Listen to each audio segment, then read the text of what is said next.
3 words. That's all it took to shape the galaxy as we know it. 3 words ended the 1,000-generation-long hold the Jedi had over the Republic. 3 words ensured the total annihilation of the old era and ushered in the new era of the Galactic Empire. Those 3 words were Execute Order 66. Greetings, Acolytes, and welcome back to the channel. Clone Order 66 was the widespread command that caused the inhibitor chips in every clone's brain to override their mind and force them to kill the nearest Jedi on sight. However, one standing question that a few of the fans have pointed out is in the very same name of the infamous phrase, the number 66, implying that there were up to 66 previously, completely separate widespread clone orders that Darth Sidious had planted in the inhibitor chips. So today, we will be peeling through the pages of the Galactic Archive to find out if we can uncover what those orders were. Of course, unfortunately, we do not have them all, but we do know that in Legends continuity, there were exactly 150 clone orders, but we only know explicitly of 5 of them and what their operatives were. So, let's go ahead and dive into what they were, and break down all of the 5 clone orders that we currently know.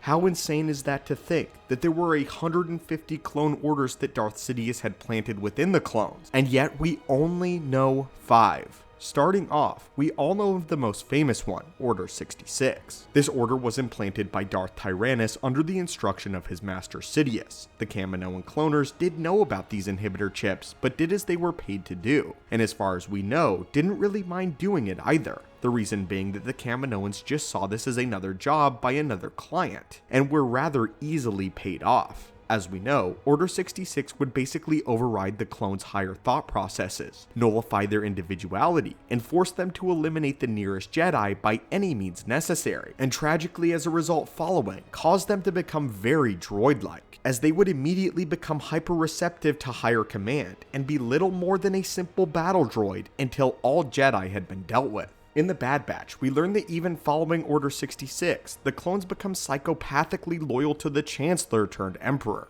The next order we know about will be Order 4. Order 4 isn't so much as a command as it is more of a widespread notification. Order 4 officially states this: in the event of the Supreme Chancellor being incapacitated, overall Grand Army command shall fall to the Vice Chair of the Senate until a successor is appointed or alternate authority is identified. So, in the event that the Supreme Chancellor is compromised, whether by capture or somehow comatose, a new leader of the Republic military would be decided by the Vice Chancellor or an appointed member of the Galactic Senate to serve as their leader until the Supreme Chancellor can resume their duties. Next up is Order number 5.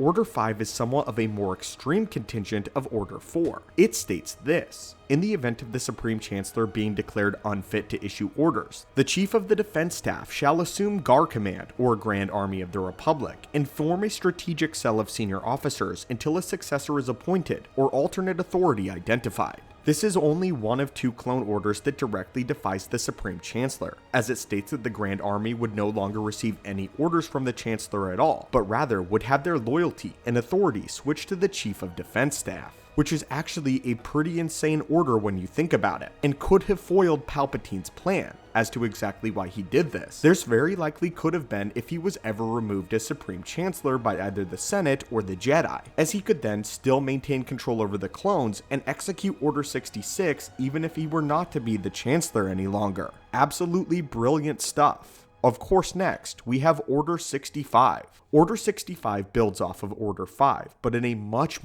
more drastic way. Official documentation says Order 65 is as follows: in the event of the Supreme Chancellor being declared unfit to issue orders, or the Security Council declared him or her to be unfit to issue orders, an authenticated order being received by the GAR Commander shall be authorized to detain the Supreme Chancellor with lethal force if necessary, and command of the GAR shall fall to the acting Chancellor until a successor is appointed or alternate authority is identified. This is an especially interesting order, as it basically is Order 66 but targeted at the Supreme Chancellor instead. This would see the Grand Army of the Republic seize and arrest the Chancellor with lethal force should it be deemed necessary. This creates an interesting what-if scenario. What if the Jedi knew of the clone orders and found out Palpatine was in fact a Sith Lord and behind the war? Rather than Mace Windu assembling a strike team of Jedi Masters and going after them alone, perhaps then Windu would go over all of the comms and say, "Execute Order 65," and if he was authorized, which would immediately send the Coruscant Guard running to the Senate chambers to arrest Palpatine. Perhaps in this scenario, we could get to see Sidious utterly dismantle his clone captors and go on the run. Only then does the Jedi Council assemble a task force of Jedi Masters to go and arrest Sidious, but this time with an entire clone armada at their backs. This would be the parallel timeline of the one we know, where the Jedi have control now, but definitely an interesting thought to consume. The final order that we know of is one that may just eclipse the severity of Order 66 in terms of its brutality and cruelty.